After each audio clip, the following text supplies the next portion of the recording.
Live from the Sky News Weather Centre, this is the 10-minute briefing.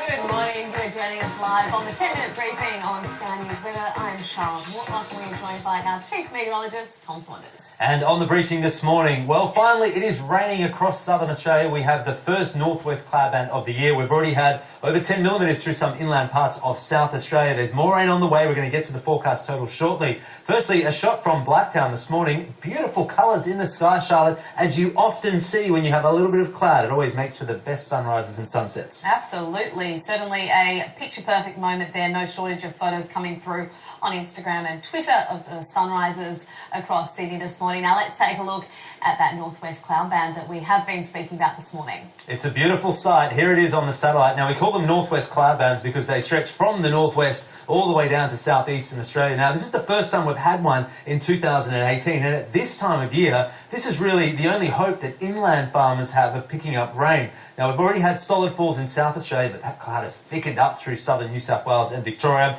We're going to take a look at the radar. Here it is for South Australia. Now we have seen overnight over 10 millimetres in Port Augusta, Whyalla, Port Pirie. For some of these towns, it's already been the heaviest rain so far this year. We've had around 5 millimetres through the northern part of Victoria. One of the top falls there, Swan Hill, with 8 millimetres, and we are seeing light rain through the southern inland of New South Wales. Now for Melbourne, you've only had light falls so far, and for Sydney, it's been a cloudy morning, although we haven't registered any rain just yet. All right, well, let's take a look in now with Rick Rundle-Gordon, who we have on the phone with us. Now, Rick is from Grounded Agronomy, and he's pretty much the go-to guy in Swan Hill. He knows a lot about the crops and what's happening there. Tell us what you've seen this morning, Rick. I'm sure a pretty sight there for you with some rainfall. What impact will this have on the crops, and what have you got in at the moment? Yeah, thanks, Charlotte. I'm heading from Swan Hill down into the Wimmera today, and there's quite a few sodden paddocks around, and which is a good sight. Not a lot of crop out of the ground, but you know, there's a significant level of cropping being done. So this rainfall, and there's two rainfall events we really look forward to. This one, which is called the break, because I don't think we've had it yet, but that'll bring a lot of crop up, and then one at the end there to finish the crop. They're the ones we look forward to and get excited about. The psychological effect and the confidence level will rise right through these communities, right into the cities. You know, football games this weekend, blokes will be up and about. It'll be, you know, quite a bit of excitement, which is really good to see. Well, Rick, that is great news. Now, we've been talking about the drought here on Sky News Weather over the past few months. An incredibly low amount of rain has fallen so far this year across the Murray Basin. Now, you mentioned that this is the break. How much more rain will the farmers need through that area before you could say that the drought's over? The drought's an ugly word. We probably don't call it drought until the end, but I would say from a cropping point of view, the drought is never on until it's done, so the year's done. But to get the crop up and about, most areas of southern Australia will need anywhere from 10 to 20 mils. All right. Well, thanks very much for the update there, Rick. I certainly think there's a lot of people across parts of Victoria and New South Wales, South Australia as well, that will be celebrating today with the good news. Hopefully more on the way for the other parts of the country that need it. But let's take a look at what rain we are expecting across the country for the next coming days. Yeah, well, Rick mentioned 10 to 20 millimetres will be enough to get the crop going, and that's how much we're going to get today in South Australia, northern Victoria and southern New South Wales. Where we do have, though, quite severe drought conditions is further north through central New South Wales. Now, we can see here on the forecast rain, we will get rain that far north. Not expecting big totals, though. We could only see about 5 to 10 millimetres rain from this system in that area. Let's keep going. That rain will clear off the east coast on Saturday.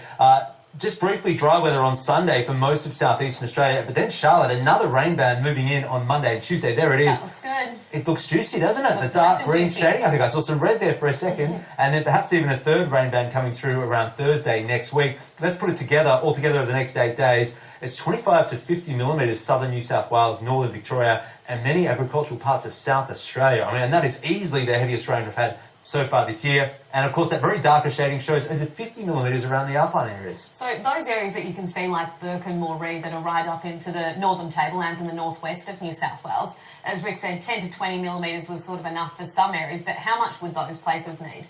I would think more than that because they've been, like in northern New South Wales, we've had below average rain, I think, for more than a year now. 10 to 20 millimetres is definitely not enough, but it depends what you're growing. If you have a crop in the ground, fruit for example, I think you need much more than 20 millimetres of rain. If you just have grazing cattle or sheep, you probably don't need quite so much rain. Just to get the grass growing. All right, well, we will be back very shortly with some more international weather news. Stay tuned. I just thought I'd mention that today's the 8th. It's Friday, the 8th of June. And in 8 days, it is going to be Saturday, the 16th of June. And that's kind of like a reflection of Saturday, the 19th of June, 1999. That is the keystone date in The Dark Tower by Stephen King. The Dark Tower. Saturday, 19th of June. Saturday, 16th of June. So it's 19 years this year since 1999. Today, the 8th. In 8 days, it's the 16th. And then 8 days after that, it's the 24th. I think there's going to be twin signs on the 8th and the 24th of June. 2 4s are 8. And I know an 8-year-old boy who's turning 9 on the 24th of June. So does that make me crazy? Make me crazy. Does that make me crazy? Does that make me crazy? Possibly.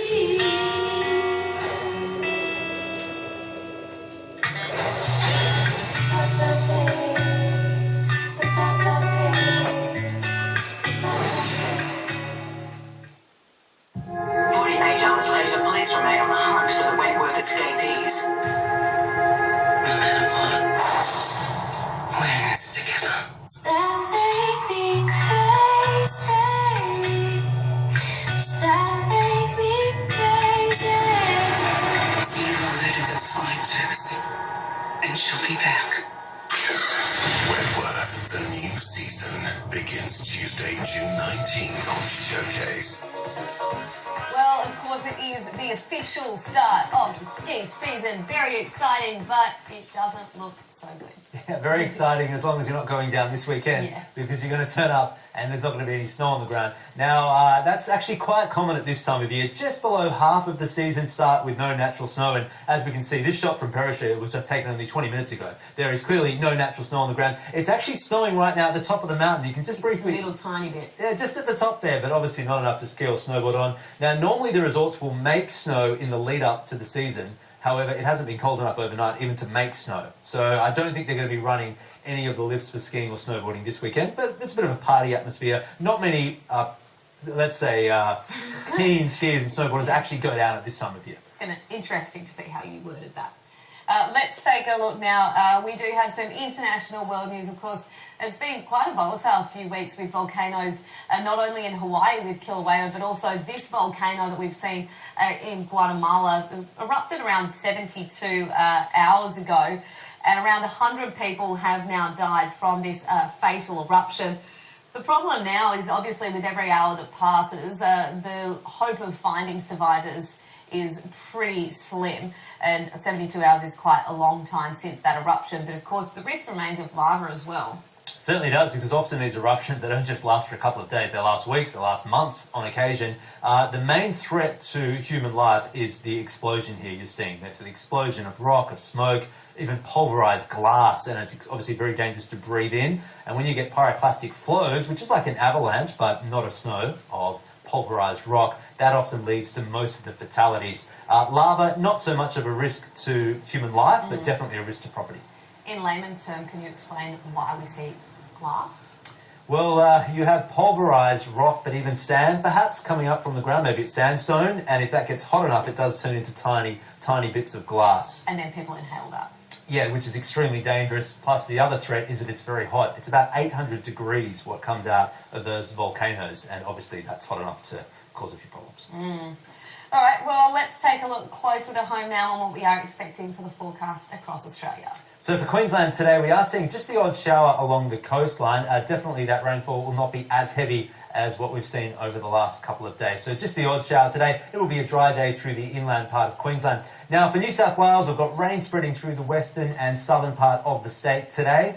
Only the odd light fall reaching the coast later. Now we've got rain right across southeastern Australia today. So the forecast is pretty easy actually. It's the same everywhere. All of Victoria, all of South Australia, rain on the way. The best falls will be through the inland areas. We've got showers across Tasmania today. They're contracting back to the west. And we've even got some very light showers on the southwest coast of WA. We actually had a technical glitch there. A map was supposed to come up and it didn't. But you can see just how well he knows his forecast off the top of his head. Got all my notes right here. All here. Didn't look down once. All right. 28 in Alice Springs, 8 above average. Yeah, okay. That's what how we about finish. hay? What about your hay stat? My hay stat. Oh, Yeah. It's been the driest start to a year in 80 years in hay. They've only had about 40 millimetres of rain so far this year. That's one area where we should get about 10 millimetres today. Fantastic. So more news. next week. If you are a farmer getting rain today, enjoy it, and we will be continuing our coverage of this rain event throughout the day.